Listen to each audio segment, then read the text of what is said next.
নমস্কার বন্ধুরা, আমি রাজীব দত্ত ব্লগে আপনাদের স্বাগত। আজ মুখ্যমন্ত্রী হুগলির বলাগড়ে প্রচারে গেছিলেন দলীয় প্রার্থী রচনা বন্দ্যোপাধ্যায়ের হয়ে প্রচার করতে। সেখানে গিয়ে বেশ কিছু কথা বলেছেন। তার মধ্যে তিনি যেমন তুলে এনেছেন যে শিক্ষক নিয়োগ যে বাতিল হয়েছিল সেই বাতিলের প্রসঙ্গ, যে সুপ্রিম কোর্ট রায় দিয়েছে তাতে তিনি সন্তুষ্ট, কিন্তু এটা তো পরিষ্কার যে সুপ্রিম কোর্ট সেটা বলেছে দুর্নীতি হয়েছে এবং যোগ্য অযোগ্য বাছাই করার সময় দিয়েছে। তিনি অবশ্য মুখ্যমন্ত্রী আশ্বস্ত যে সুপ্রিম কোর্ট যে রায় দিয়েছে সে রায়ে সবাইকে চাকরি বেঁচে গেছে বলেই তিনি মনে করেন এবং তিনি খুশি। যেদিন থেকে চাকরি বাতিল হয়েছিল সেদিন থেকে তিনি খুব দুঃখও পেয়েছিলেন এবং গতকাল রায় আসার পর থেকে তিনি খুশি হয়েছেন। আমি জানি না যে 16ই জুলাই কি হবে এবং সেদিন সুপ্রিম কোর্ট কি রায় দেবে, সবাই তো তাকিয়ে। যাই হোক, মুখ্যমন্ত্রীর মতো বলেছেন। সেই সঙ্গে আরেকটি কথা বলেছেন যে সন্দেশখালীর অনেক কথাই বলেছেন, সন্দেশখালীর মা বোনেদের উপর অত্যাচার হলে তিনি চুপ করে বসে থাকতেন না।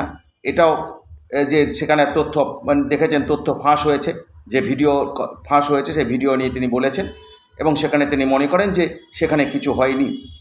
একই সঙ্গে তিনি এটাও বলেছেন যে তিনি অত্যন্ত রাফ অ্যান্ড টাফ তাদের কাছে যারা অন্যায় করে, তাদের কাছে তিনি রাফ অ্যান্ড টাফ। যদি অন্যায় কেউ করে তাকে তিনি দুটো থাপ্পড় মাত্র দ্বিধা করেন না। অর্থাৎ তার সরকারের আমলে কোনো রকম অন্যায় কাজ, কোনো রকম গোলমাল বা দুর্নীতি হয়েছে বলে তিনি মনে করেন না। তাই আজকে বলাগড়ে জনসভা থেকে তিনি দাঁড়িয়ে জোর গলায় তিনি বললেন যে অন্যায় করলে তাদের বিরুদ্ধে ব্যবস্থা নিতে দ্বিধা করেন না। চলুন দেখে নি তিনি কি বললেন। একটা কেউ ভুলভাল করলে আমি দুটো থাপ্পড়ও মেরে দিই। আমাকে যত সহজ মনে করেন ততটা সহজ নই। মানুষের জন্য আমি সহজ, কিন্তু যদি কেউ অন্যায় করে তার জন্য আমি খুব রাফ অ্যান্ড টাফ।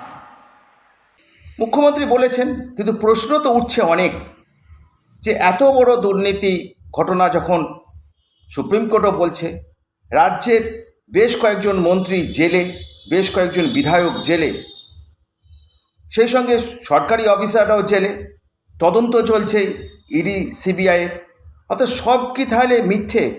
আমি জানি না যে তারপরও এত তদন্ত ইডি সিবিআই করছে, তারপরও মুখ্যমন্ত্রী এই দাবি করেন কি করে যে তার সরকারে কোনো অন্যায় নেই, কেউ এই আমলে কেউ অন্যায় করে না।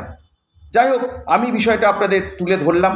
আমি এই নিয়ে বিস্তারিত কোনো মন্তব্য করতে চাই না। যা বলার আপনারা বলবেন, আপনারাই জনতা জনার্দন, তাই আপনাদের মন্তব্যই আমি চাই যে আপনারা আপনাদের মতো করে মন্তব্য করুন।